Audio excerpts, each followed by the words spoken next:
ఈ రోజు మనం అయితే మళ్ళీ ఒక కొత్త సైట్ దగ్గర వర్క్ మాట్లాడడానికి అయితే బాబీ గారు ఏంట్రా ఇప్పుడు చేసాము. ఇక్కడైతే ప్లాస్టింగ్ అయితే ఇప్పటికైనా నడుస్తుంది. అయినా సరే కస్టమర్ అయితే కాల్ చేసి నాకైతే గ్రానైట్ అండ్ టైల్స్ వర్క్ మీరైతే చేయాలని చెప్పేశారు. ఈ సైట్ లో అయితే ఈ రోజు అయితే మెజర్మెంట్ అయితే ఇచ్చేసాలి, అలాగే ఎస్టిమేషన్ కూడా చెప్పేసేయాలి. మెటీరియల్ ఎంత అవుతుంది, అలాగే మన వర్క్ ఎంత అవుతుందని చెప్పేసి. కస్టమర్ అయితే చాలా కష్టపడి అయితే ఇంట్లో కట్టించుకున్నాడు. చాలా చిన్న ప్లేస్ లో అయితే ఫుల్ క్లారిటీ అయితే హౌస్ అయితే కన్స్ట్రక్షన్ అయితే తెప్పించుకున్నాడు. ఒక హాల్, బెడ్రూమ్, కిచెన్, అలాగే స్టోరేజ్ రూమ్ కూడా. వర్క్ అయితే చాలా నీట్ గా ఉంది. ఇక్కడైతే మన మామ అయితే ఉన్నాడని చెప్పి పలకరిస్తున్నాడు. ఒరే మామ అంటే నన్ను అయితే చూసి పారిపోయాడు.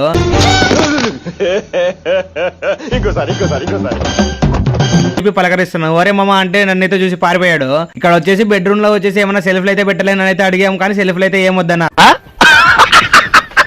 మెట్ల కింద అయితే చాలా పెద్ద బాత్రూమ్ అయితే వచ్చేసి, ఇంత పెద్ద బాత్రూమ్ ఎక్కడైతే చూడలేదు. ఇక్కడ సైజ్ వచ్చేసి 5x6. ఇక్కడ బాత్రూమ్ లో వచ్చేసి ఇంకొక సింగల్ వాల్ కట్టేసేయాలి. అలాగే 4 గోడలు మనం అయితే మెజర్మెంట్ తీసుకున్నాము. అలాగే ఎలివేషన్ కూడా అయితే ఇచ్చేసాను. మొత్తానికి ఓవరాల్ గా అయితే ఎస్టిమేషన్ అయితే వేసి కంప్లీట్ అయితే చెప్పేసాను కస్టమర్ కి.